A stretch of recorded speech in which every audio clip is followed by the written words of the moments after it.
2025-26 অর্থ বছরের প্রস্তাবিত বাজেটে সংস্কৃতি অঙ্গনের জন্য বরাদ্দ কম বলে মনে করছে সংস্কৃতি কর্মীরা। প্রস্তাবিত বাজেটে সংস্কৃতি খাতে 82 কোটি টাকা বরাদ্দ বাড়লেও সংস্কৃতি কর্মীদের প্রত্যাশা পূরণ হয়নি বলে জানিয়েছেন তারা। এছাড়া নতুন বাজেটে ওটিটি প্ল্যাটফর্ম সেবায় 10% সম্পূরক শুল্ক আরোপ নিয়ে উঠেছে ক্ষুব্ধ প্রতিক্রিয়া। বাজেট নিয়ে প্রতিক্রিয়া জানিয়েছে theatre artist association of Dhaka. এই সংগঠনের পক্ষ থেকে প্রচার সম্পাদক অভিনেত্রী নাজরিন হাসান চুমকি জানিয়েছেন, এবারের বাজেট হতাশাজনক। সংগঠনটির সভাপতি আজাদ আবুল কালাম স্বাক্ষরিত একটি লিখিত বক্তব্যে জানিয়েছেন, একটি জাতির আত্মপরিচয়, ইতিহাস ও ভবিষ্যৎ গঠনে সংস্কৃতি গুরুত্বপূর্ণ ভূমিকা রাখে, অথচ বারবার দেখা যাচ্ছে এই খাতটি অবহেলিত হচ্ছে। এবারের দ্বিতীয় বাজেটে সংস্কৃতি খাতে বরাদ্দ আগের তুলনায় কিঞ্চিৎ বাড়ানো হলেও তা হতাশাজনক।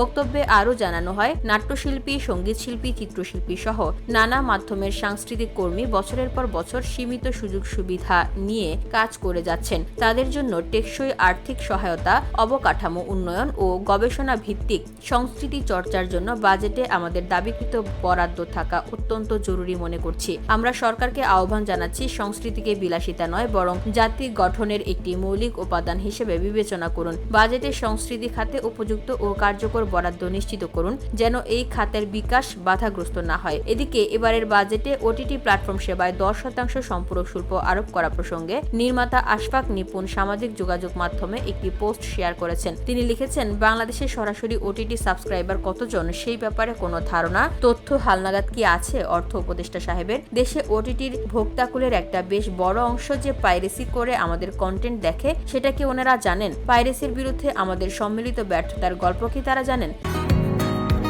বসুন্ধরা, উত্তরা, বনশ্রী, কুড়িল ও বাড্ডা সহ রাজধানীর বিভিন্ন স্থানে অভিজাত ও অত্যাধুনিক মানের ফ্ল্যাট কেনার এক নির্ভরযোগ্য প্রতিষ্ঠান প্লেজেন্ট প্রপার্টিজ লিমিটেড। তাই আপনার স্বপ্নের আবাসনের জন্য আজই যোগাযোগ করুন।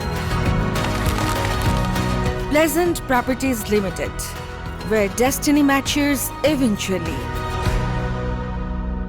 বিশ্বের বর্ধনশীল যে কোনো শিল্পকে যেখানে কর রেয়াতের সুযোগ দেওয়া হয়, সেখানে মাত্র 5 বছর হলো যাত্রা শুরু করা এই ওটিটি বলয়ের উপর বাড়তি 10% সম্পূরক ট্যাক্সের সরাসরি প্রভাব পড়বে নির্মাতাদের বাজেটে এবং গল্পে। প্রভাব পড়বে অবৈধভাবে সাবস্ক্রিপশন নেয়। পাইরেসির প্রকোপ আরও বাড়বে এবং দিন শেষে সবার ব্যবসা হবে সংকুচিত। পাইরেসির ব্যাপারে শক্ত অবস্থান নেওয়ার পরিবর্তে বরং পাইরেসিকে উৎসাহী করবে এই বাড়তি ট্যাক্স বসানো। গোটা কাঠামোর সংস্কার না করে বাড়তি ট্যাক্স বসানোর ফলে মাছের সাথে যাও একটু আমের দেখা পাওয়া যাচ্ছিল, সামনে হয়তো আম ছালা দুটোই যাবে। দুর্ভাগ্যজনক। অন্যদিকে নিপুণের পোস্টে শেয়ার করে নির্মাতা আদনান আল রাজীব লিখেছেন, সরকারের উচিত সংস্কৃতি খাতকে আরও সমর্থন দেওয়া, উল্টো চাপিয়ে রাখা হচ্ছে। এটা দুঃখজনক। এ কারণে অনেক শিল্পী দেশ ত্যাগ করেন, বাইরে গিয়ে স্থায়ী হন। সোমবার রাষ্ট্রীয় সম্প্রচার মাধ্যম 2025-26 অর্থ বছরের প্রস্তাবিত বাজেট উপস্থাপন করেছেন অর্থ উপদেষ্টা সালেউদ্দিন আহমেদ।